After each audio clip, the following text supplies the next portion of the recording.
If you want to get a stronger kick and bass, then you should phase align it, and I will show you a few tricks how you can get a better relationship between kick and bass. If you haven't already subscribed to this channel and you're interested in simple and effective Psytrance tutorials, then hit the subscribe button and the bell icon.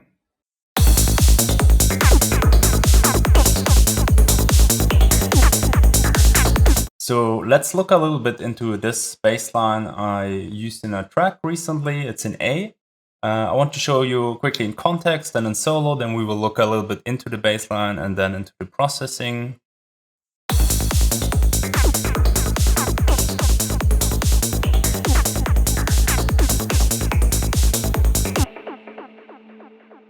In solo.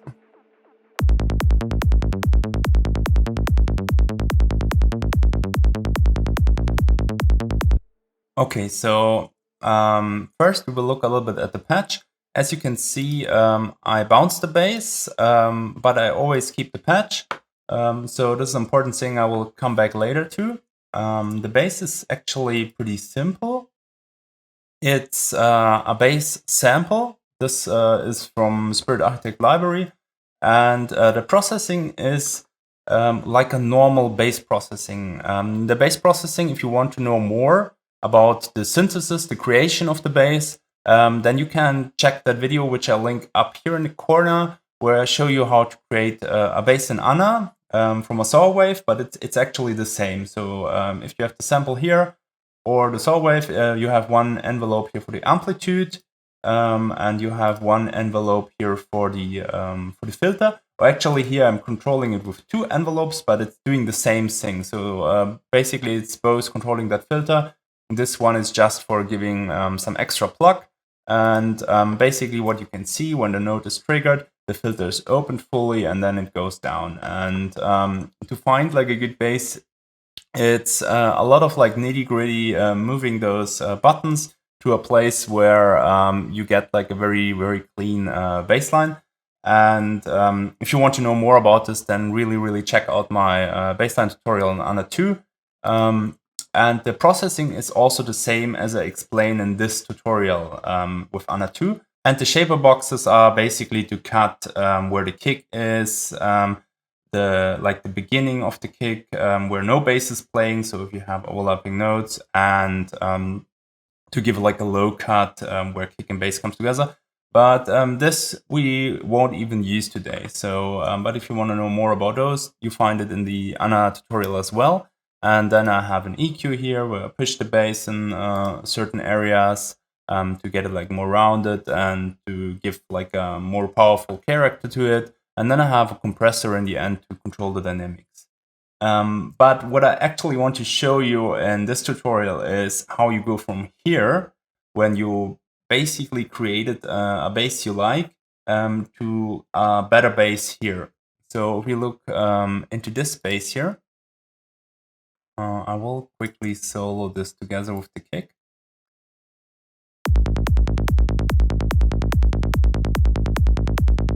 And if we compare it with this one in the beginning here of the track,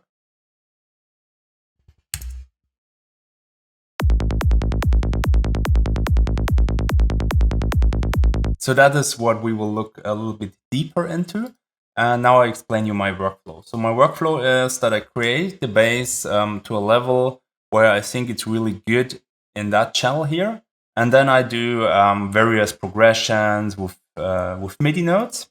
So in the end, I have a plan how I want to have my bass sounding during the track. So for example, I have some progressions here.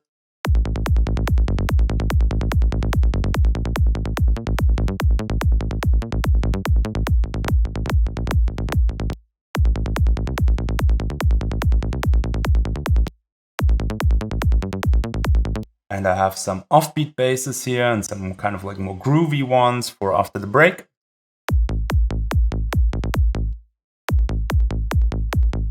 If you want to know more about those things, you can leave me a comment and I may make a video on that, or if you want to know more about that serum sampling bass. But that's it basically. So I use this channel to have like maximum flexibility. I can always come back and tweak it if I wanted. I can easily try around with progressions in here and just check. I can like move the notes and everything. So it's quite flexible because when we look into the second part, you will see that it's not as flexible anymore. And the next step, if we are happy with our progressions, is that we are gonna bounce our bass, because then we have additional control over it. And we know all our progressions now, and we are quite happy with them. And the next step is that we turn off the VSTs, which influence the first bass note, the relationship between the bass note and the kick. And then we will duplicate the bass here. And we will remove all the progressions for now. And we are left with a bass here in our scale. And what we do here is basically that we play every note in the range of our progression. So my progression goes from G1 to A2, or I mean, you can also go a little bit wider. And I am playing here every note because if I want to use this later, I can save it in my library, and I'm not limited to the notes. And also, I think it's a little bit easier later for working with it. But you can also be lazy and just take the notes you have in your progressions. So there's no need to do it with all notes, but I do it like that. And once you have that, so you see like A1 is the tonic of my scale. And I go 2 semitones down, and I have here A2 and 1 semitone up. So basically 1 octave range plus 1 minus 2. And once I have that, and I have turned off all the processing, also make sure that you have velocity 100 here everywhere. Not if you have done before something in your progressions, you want kind of like the raw, clean bass note. And once you have done this, you will freeze it, and then you will bounce it, and you end up with something like this here. So we have our all our notes here, and we will drag it here into our arrangement view. And I want to show you first. We'll get like the right volume. So we go to our root note, check the volume again. So this is A1, and as you know from my mixing tutorial, we want to have A1 minus 42.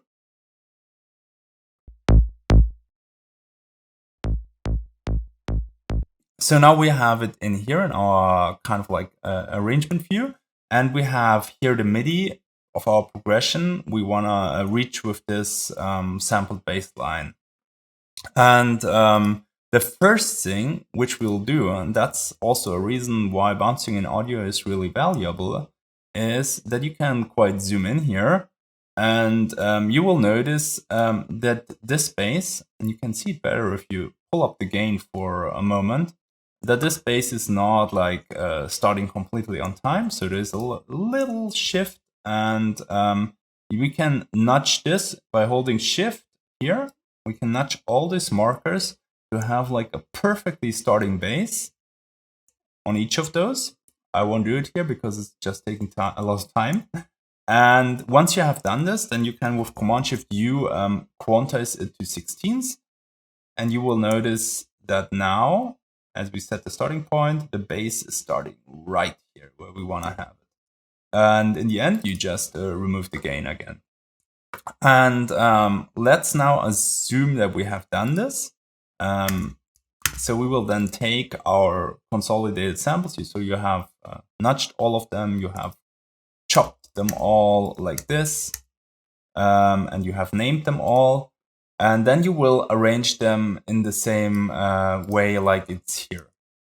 So we just moved it, and we have a little bit of space. And then you go in here, and you arrange the stuff. So you put them all here. Also notice, which note is this here? This is A2. So I will quickly show this here. Remember, 1 semitone up we have. Be really careful because you might destroy your bassline progression if you pick the wrong notes. But let's say it's like this here, and I won't do it for everything here because things are really valuable for you to watch. But let's assume we are here. And now what we still need to do is we need to adjust the loudness. I mean, we have been at -42 in the span, but you want to first baseline note, you want to have it like less loud because it collapses with the kick. And also you will see in a moment that if you play higher notes, also the spectrum changes here. To make it a little bit easier for you to see, I will just copy now the A2 note. And on this note, we don't have that issue so much. I want to quickly show you in here. So we have our span open, and you will notice when we go through the notes that the first fundamental goes down and the second fundamental goes up. And you will notice that the first harmonic goes down and the second harmonic goes up.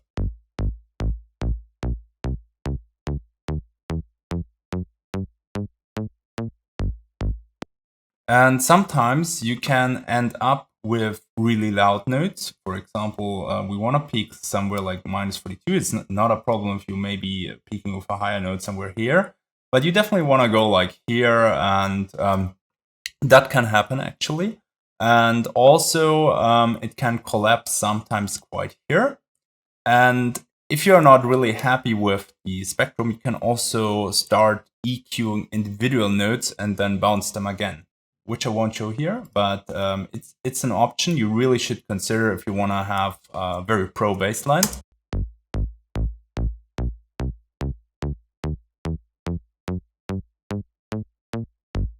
So for now, we will just adjust the volumes here for this progression. As you remember from my bass tutorial, the first bass note should be a little bit less loud.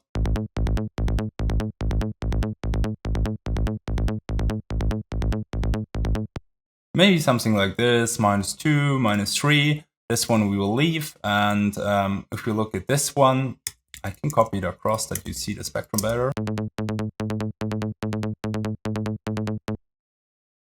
I think we can go like -0.5. -1 maybe. So something like that. Let's copy this quickly and go back here. And I pasted it here. So once you have done this work, you can transfer it. You can copy this one here. This one we already have. You can copy this one here. So you have to do it for all the notes in your progression, and then you copy it across the whole progression. Because I'm a bit lazy today, I won't do this. I will just copy this here and assume that we have put in all the progression here, and then you consolidate it again with Command J. And you end up with your consolidated bassline here, as I have done here in my bass bounce. And from there, I will show you my next steps. And for that, I will quickly deactivate this. And I want to take you a quick listen. And maybe you're not able to listen this on your headphones or speakers, but the bass is in a better position after bringing in this plugin here.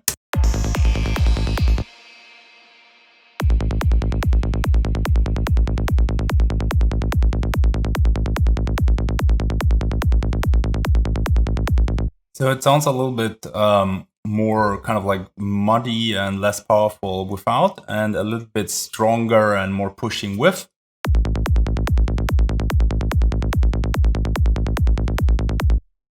And I want to quickly explain you what I did here. So I nudged it a little bit with delay. So this is basically the same as a little bit of track delay here. Usually you shouldn't need it if you nudged everything completely right, but I felt actually that it sounded a bit better here. But usually you can disable this just. It's important that you put it on force mono because you want to have your bassline mono. Also, you only need to tweak one knob then. So it's a little bit more easy. And now comes the important part. So what we will do is we will use the correlation meter in here. And the correlation meter is set to channel left. Remember, we are mono, so the left and the right channel is the same. So basically, it's set to this bassline here. And then we have a side chain from the kick coming. And I tell it that the second thing on the correlometer is the sidechain left. So it's the same. The kick is in mono. So basically we have just the kick signal. And here on the average time, you will enter one cycle of kick and bass. So one cycle of kick and bass is 1/4 note. And if we look into it here, we have a tempo of 145 BPM. So 1/4 note is 440 milliseconds. So you want to kind of like have it sampled over one complete cycle here. And then we will check how the correlation between kick and bass is. So I will quickly save this here. Well, actually, this was on. So we will leave this on because this was a little bit better like this. But I will save this here. And then we will completely disable everything for now. And a quick explanation to this. And for that, I will bring you some sine waves. So because it's a little bit easier to see, let's imagine this would be our kick and this would be our bass. If you sum this together, like both of them, then if you, for example, this is +1, this is -1. Imagine you sum +1 plus 1, you get 2. If you sum -1 with -1, you get -2. But you have to kind of like see the absolute value of it. So here we get 2, here we get also 2. Now if we shift this a little bit, like this, so this would be kind of like the worst case we can get. We get here +1, -1, so we get 0. So kind of like the absolute sum of it is 0, and here it's also 0. So this kind of like state is called phase cancellation. And in this state, we are adding the phase of both. And that's basically what we want to have when we bring kick and bass together. We want to have that they have like a positive correlation so that they add up together instead of canceling them out, which is like a negative correlation here. And that's kind of like the goal what we are doing with this tool. And I will go back here to -90 and we'll play this quickly.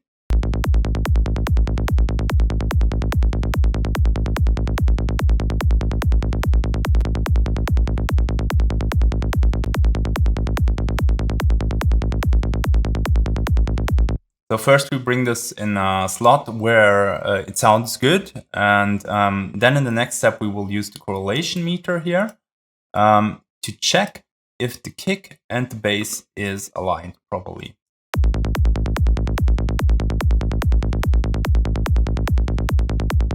You see, like this is not good because we are going down here and it starts to sound muddy. Compare this.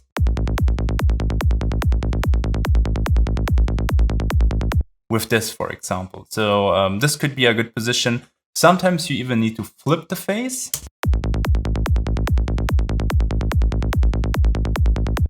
Not in that case. I think it's not good with the flip phase.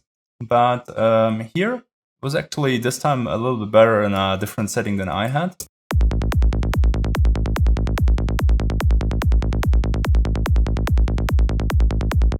So I would probably then leave it somewhere here. But I need to tell you, there are some times where you find like multiple spots which look similar, but they sound different. And then you need to decide which one you think is the most proper one. So for example, if we A-B here,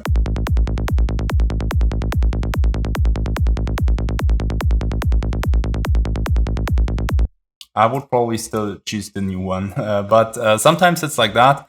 You get like a really cool correlation here, and it's still not sounding so good. So the last instance, with all the tools and all the correlometers, the spectrometers, is always your ears. Don't be blind and trust everything here.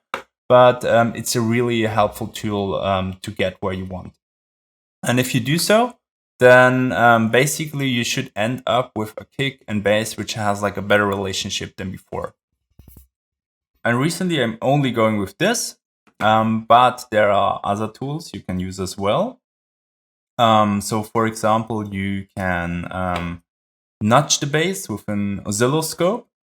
So with an oscilloscope, you put an oscilloscope on both channels, like kick here and bass. Put this one first because the plugins are causing latency, and you need to compensate for it. But still, you see it's not really starting on point. I noticed that you have linear phase EQs in other channels.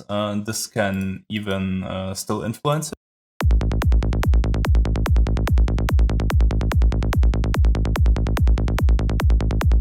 So you can, by dragging that square, you can see how many samples it's away. But then you need to be really sure that that your bass is not delayed actually, and you're just nudging it here in the tool. So that's why I like this one a little bit more.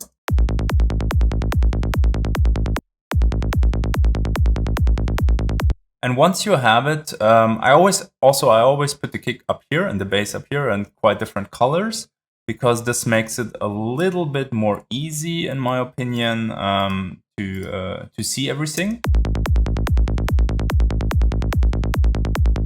And usually you want to have it like this, or from my experience, it's usually the best if the starting point here is actually aligned with the starting point here.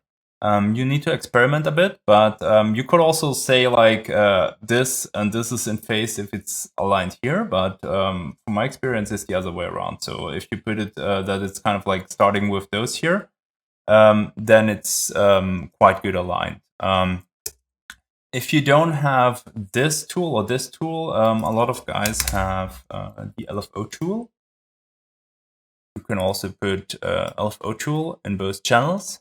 Make sure that you turn the depth off, and you can, with shift, you can make this. Then you have, I think, a little bit nicer grid to look at. And then you copy the LFO tool across. A little trick: if you put the plugins which are sensitive to latency in the beginning of the tracks, then you have it a little bit easier because you need to compensate less.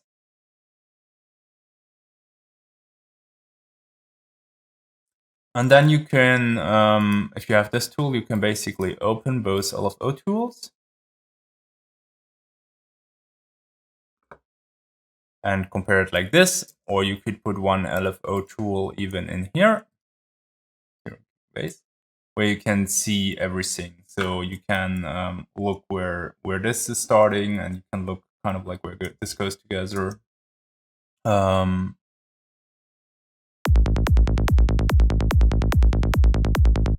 And you can see how it combines, but I don't use that much, so I don't want to go deep in where some things need to be, because I wouldn't be the best to explain it. But I want to show you this just as an option. So those are some options I use. So to sum it up, what I would recommend you create a really good baseline in the synthesis, because if you screwed up at the start, you won't get it in that stage. That's really important. You cannot like fix it if you screwed up too hard in the beginning. So take the most time in here in creating the patch and EQing and compressing it properly. So I would say this is like 80% of the work. And once you're happy with this and you have your progressions, then you bounce it to audio. Then you will nudge it that it has the right timing. Then you will cut it and clean it so that it doesn't overlap. By the way, I know like pro artists who take it right off the synthesis and don't do that. So you can get beautiful results with that as well. But that's the way I go recently, and I think it's a really clean way. Also because you can also clean this part perfectly, which goes here in the kick. And even if you want to decide to leave the last bass note like longer and flowing it into kick, you can do so. So with audio, you're super flexible, and you can treat each note individually if it's required. You don't need to do this on every note, as you've seen, but sometimes the spectrum looks crazy and listens not so well and doesn't sound so well. So in that case, I would do so.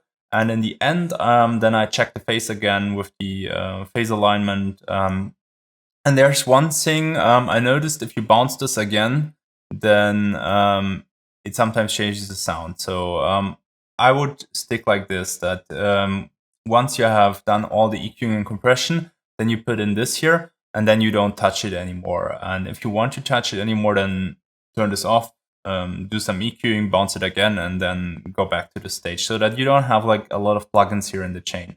And by keeping the original one, you're always safe. If you decide you want to give it a different flavor, or if you want to bring it into another track and change some things. So I would always keep both chains, and then you're a safe place. You have the most control of both worlds, of the MIDI world and of the sample and audio world, if you do it that way. If you enjoyed this video but you don't know how to make a good bass line, then you should watch this video on how I create my bass lines.